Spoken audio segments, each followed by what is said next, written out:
I've been thinking about this a lot lately, and honestly, the more I think about it, the more uncomfortable it makes me. Because I'm almost 32 years old, and right now I make zero money outside of my job.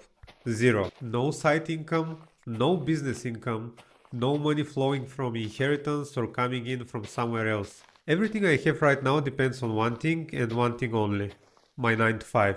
And it's not even really a 9 to 5. Let's be honest, it's more like 9 to 6, and some days even that feels generous. Now, I know some people are going to hear that and think, okay, but at least you have a job. What exactly are you complaining about?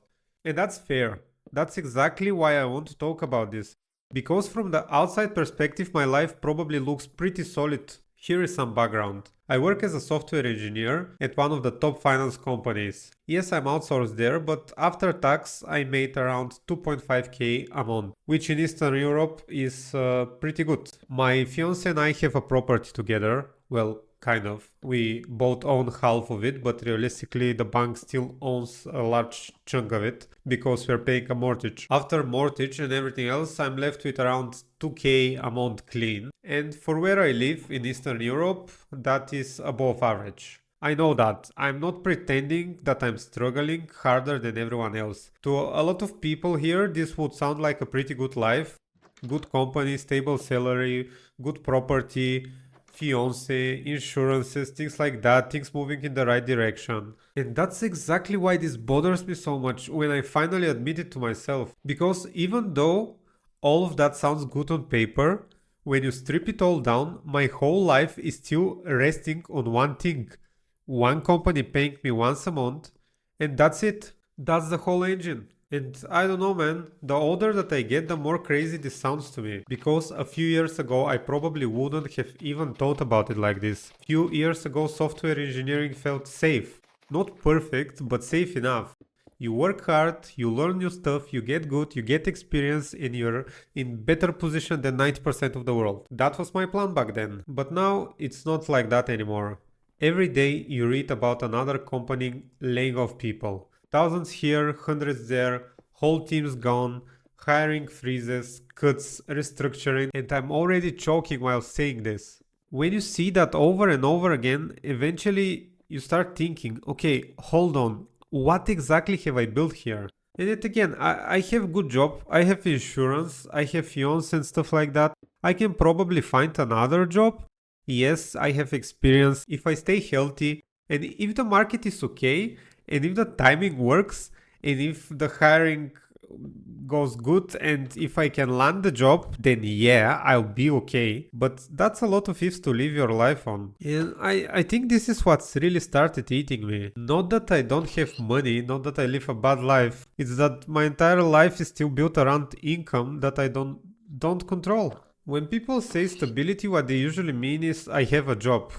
But that's not really stability, is it? That's more like dependency. It's dependency that feels okay while things are going well. And maybe 10 or 15 years ago that was enough. Maybe one good job really was enough to build your whole future around it and not think about it. But now with AI, outsourcing and companies squeezing more out of fewer people, everything is moving faster. Everything feels less secure, at least for me. And I just don't buy that anymore. And don't get me wrong, I'm not saying that AI is going to replace everybody tomorrow. That's not my point.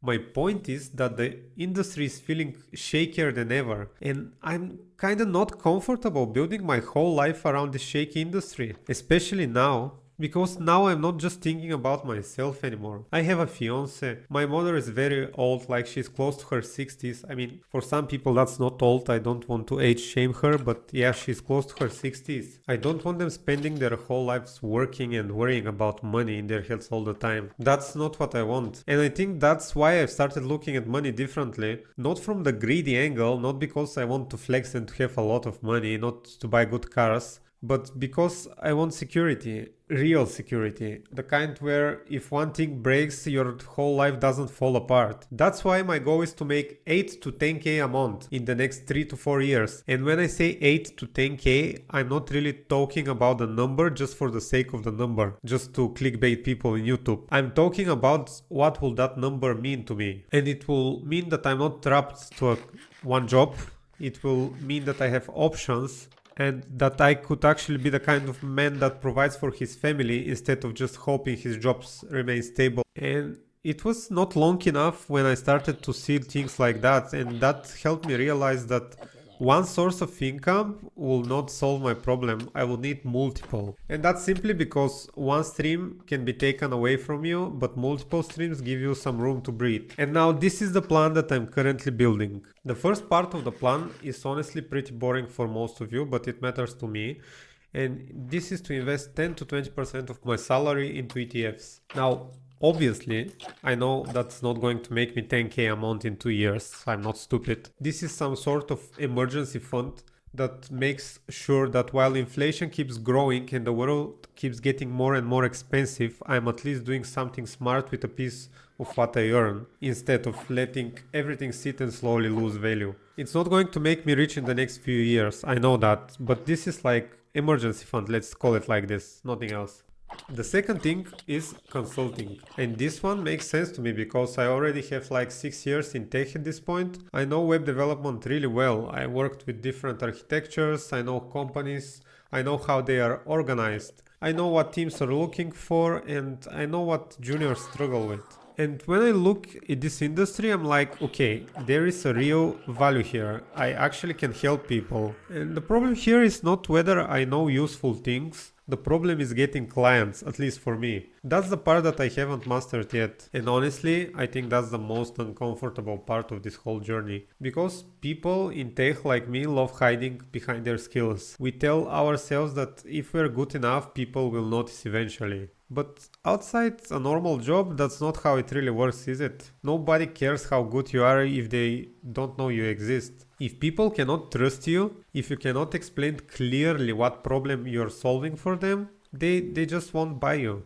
So this consulting thing is not just a money play for me, it's also me being forced to learn something that I've ignored for most of my life, which is sales. Real sales. Not the fake guru type sales that people sell on YouTube every day. I mean, actually learning how to talk to people, how to build trust, how to position what I know, and how to get in front of the right people and not feel weird about it when I talk with them. And I also think talking in front of people makes me feel really weird. So there is this channel, and I want to be honest with you guys, this one matters for me for different reasons, not only to learn how to speak in front of people, but because I've tried YouTube multiple times in my life in the past 10 years and I failed almost every time. The most successful channel that I got me around 2k subscribers, but it was mostly edited political content. And if I'm being really honest with you, I'm not into politics. And that whole thing was built on the wrong mindset. I was making content for attention, I guess, for numbers, for subscribers, for that ego boost that makes you feel important, when really you're just gaming an algorithm and chasing clout and validation. At the time when I was doing this, I was not realizing it. At the time, I didn't realize this, but now maybe because I'm more mature, I see things a little bit differently. Now I understand that if you want value, you have to create value first. And this is really important. You cannot just force it. You can't fake forever that you're a successful YouTuber and create stupid content. So with this channel, the idea is not to just hopefully make money from ads one day. I want to learn how to speak in front of people, and I want to document this whole process publicly. The mistakes, the failures, and the things that work and the things that don't work. And if I actually can prove to myself and to you that this path works, then the channel becomes more than content. It becomes like credibility, it becomes community, and later it can become leverage. Maybe in the future it becomes coaching and maybe partnerships with brands, and I can help other people grow, people that were stuck the same way that I've been stuck. I actually like content creation so much because once you get credibility, you have so many opportunities and you're not tied to a location. You don't need to be in the office. You don't need to be in a specific country.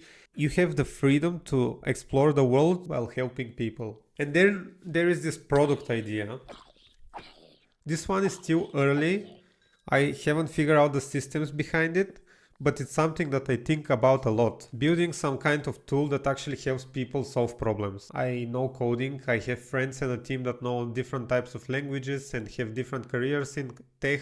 Again, the hardest part here is getting clients, selling the product, and getting in front of the right people. And you can actually see how all of the plans that I have for this have something in common. So consulting people will require public speaking. Public speaking can be built while creating YouTube. YouTube also helps you gain credibility. And with this credibility, you can find customers to sell the product that solves problem for them. And here, the main bottleneck for me is not skill anymore. It's sales, visibility, trust, distribution. And honestly, all of that stuff I never really thought about before, because in my job, it was just good enough to be good at what you're doing. But when you're building for yourself, things are a bit different. So that's what I will be doing in the next few years, and this is bigger than just making money. I'm trying to become a different kind of person. Less worker mindset, more owner mindset. I guess once you stop thinking, I hope somebody gives me security, and more like I know how to build my security. This is when you grow up in life.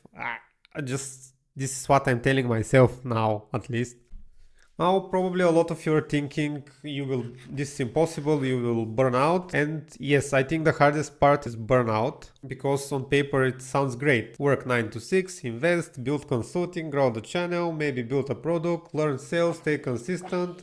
When I say it fast, it sounds easy, right? But if you think about it, and if I think about it, I know myself. If this becomes hard and miserable, I won't stick to it more than 10 days. So I need to make this enjoyable somehow, and I think I know how to do it. For a huge part of my life, even till now, I grind games competitively. I love competition. I always wanted to get better at the game that I play. I always wanted to beat the enemy. I always wanted to prove something. I don't know who and what I was proving, but I think I can take this mindset and use it just slightly different. Obviously, it's not just the mindset. I created systems that I will talk about later. Now, instead of trying to compete with other people, I will be competing with myself. And yeah, I know how this sounds. It's super cliche. Everybody says it. Be 1% better than yesterday. Improve little by little. I know. Most people are sick of hearing this. So am I. But I'm not gonna lie. I think this might work for me, because if I treat this like one giant impossible mission, I might burn out. But if I treat this as a game that I like to play, where I'm just trying to beat my yesterday version while playing the game of life, then I think I can stay in this long enough and actually make it work. And in my 32 years of experience in life, I've noticed that if you stay in something long enough, it will work. I was never good at handball, but I kept practicing for 10 years and I became one of the best in my school and city and country. I was never good at the games that I played, but I played them long enough so I eventually became better than other people. I started coding at 27 years old. I was never good at maths. I was never good at coding in school. In school I just played video games. I didn't have some perfect background for coding. I just liked to sit in front of computer and I figured out why not code. And what happened is I got humiliated on one of my previous works as a bartender, hotel manager and stuff like that. And I decided this is not for me. I want normal job.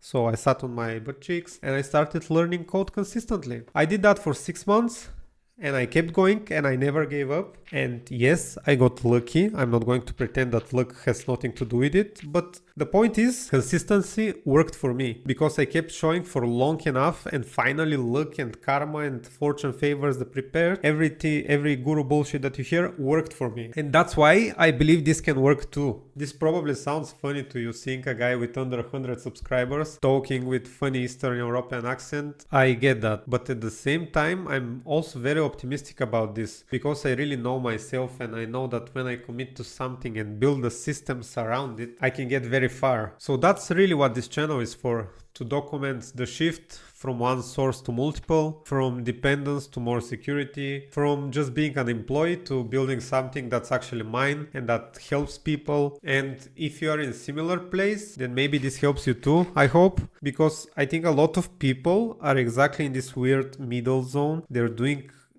good, they're not doing terrible, but they know deep down it's way more fragile than it looks on the outside. And once you see that, you can either ignore it or you can do something about it. And my choice is to do something about it. And if you have the same choice, then you're probably in the right place. In the next video, I will show you my systems and how I plan to make this channel work. Maybe you can give me some advice. Maybe my systems are not perfect enough. We don't know yet. I have to test it. I have to figure out what works best, but I'm very optimistic about this. And thank you for watching until the end. I really appreciate it. And I hope you have a good rest of your day or night wherever you are in the world.